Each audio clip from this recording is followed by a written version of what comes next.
Vou começar apresentando aqui nossos autores. Uma aposta humanista na escrita como forma de compreensão do mundo e comunicação com o outro atravessa a vasta produção literária da premiada escritora escocesa Jackie Kay. Natural de Glasgow, filha de mãe escocesa e pai nigeriano, ela foi adotada por um casal branco ao nascer, em 1961. Os poemas de The Adoption Papers, 91, seu livro de estreia, têm por matéria algo dessa experiência pessoal, mas se descolam do registro biográfico em sua alternância de vozes e pontos de vista. Esse deslocamento de perspectivas que põe sob suspeita a ideia de um relato objetivo dá o tom também de seu primeiro romance, Trumpet, 98, ganhador do Guardian Fiction Award. Autora de peças, contos e histórias infantis, Kay narra o encontro com seu pai biológico em seu livro mais recente, Red Dust Road, de 2010. Fabrício Carpinejar nasceu na cidade de Caxias do Sul, no Rio Grande do Sul, em 1972, e é mestre em literatura brasileira pela UFRGS, poeta, cronista, professor e jornalista. Escritor performático e irreverente, foi escolhido pela revista Época como uma das 27 personalidades mais influentes da internet. Ganhou o reconhecimento do público com Caixa de Sapatos, obra lançada em 2003. De lá para cá, escreveu 17 livros, entre eles Borralheira, Mulher Perdigueira e Canalha, este último vencedor do Prêmio Jabuti em 2009. Apresentador do programa A Máquina, na TV Gazeta, é colunista do jornal Zero Hora, comentarista da Rádio Gaúcha e colaborador em diversas provocações. É absolutamente fantástico estar aqui em Paraty. Muito obrigada por me receberem.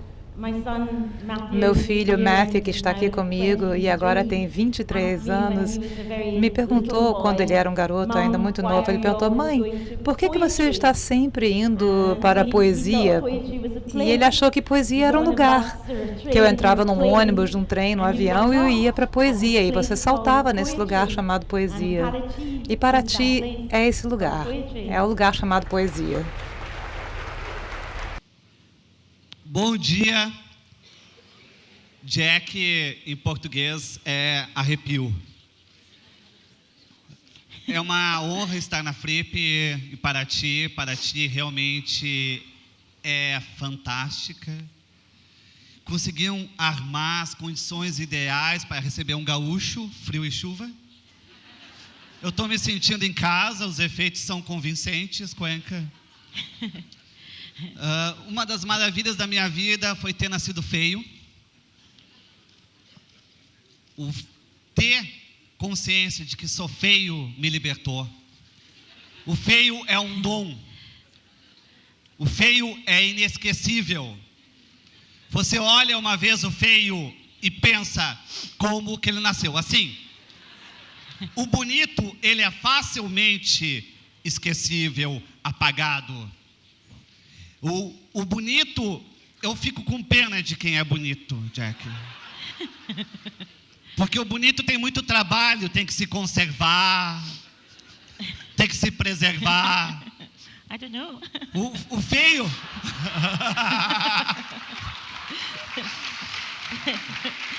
Eu não saberia, disse ela.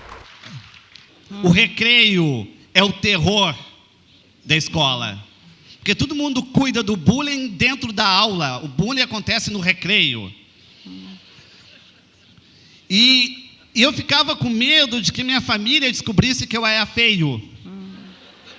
E eu fugia dos caminhos conhecidos. E isso me fez bem, porque eu passei a conhecer a cidade. O feio, ele sempre faz um outro caminho e conhece mais cedo a cidade. O feio é um GPS. Se eu falar que eu sou feio, acabou o mistério. Ou melhor, começou o mistério. Porque não há intimidade que não nasça de uma estranheza. Por que uma mulher vai ficar contigo? Porque ela não te entendeu. Ela precisa de mais tempo. Tem mulheres que entendem o homem numa única noite. Não tem como ficar junto depois. Isso é o tédio. O tédio é quando tu entende. E o bom da poesia é se preservar ao mistério. Se tu não consegue ser misterioso, ao menos seja confuso.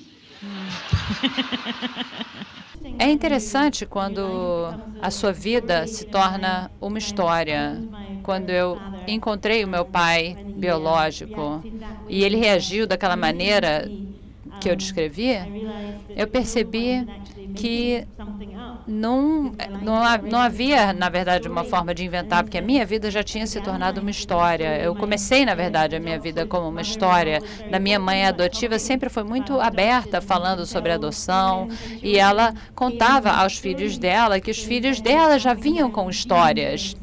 Então, em vez de transmitir os genes, o nariz, o olho, ela transmitia histórias. E as histórias em si se tornaram algo que era narrado e que era tão importante quanto o DNA ou qualquer tipo de material genético que pudesse ser transmitido. E eu sou fascinada por essa ideia da identidade como história, como narrativa, tentando transformar em alguma coisa que tenha um significado para os outros.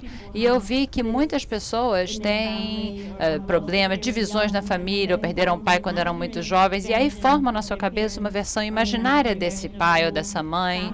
Imagina, às vezes, uma versão da família inteira. Essa ideia, então, não é tão incomum assim, quer sejamos adotados ou não. Estávamos conversando ontem sobre os efeitos da adoção. As pessoas, na verdade, ou são adotadas, ou às vezes acham que são adotadas, e acham, eu não sou dessa família, tem alguma coisa esquisita, eu acho que eu fui adotada e ninguém me contou. É, então, uma coisa interessante em si já. Eu também me sentia trocado, não adotado, e nem eu sou bonito como Cuenca a ponto de ser vendido. Ele foi vendido quando pequeno por uma família nobre brasileira que se tornou escritor refinado e sofisticado.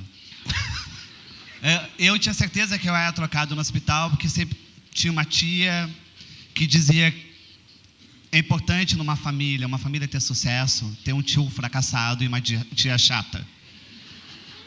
E essa tia chata dizia que eu tinha nascido com pintinhas e de repente ela foi me olhar de novo e eu não tinha mais pintinhas. Isso me deu a sensação de que eu não estava no lugar certo. E eu passei a atazanar, incomodar a minha mãe para que ela me contasse a verdade. Mãe, eu vou continuar te amando, mas eu fui trocado no hospital. Até que ela se encheu, se irritou, se aborreceu e veio me mostrar uma prova, que é um envelope pardo. Ela tirou as fotos do meu avô. A mesma cara, a mesma testa, o mesmo desvio de septo. Eu olhei para a foto e disse: coitado, ele também foi trocado no hospital.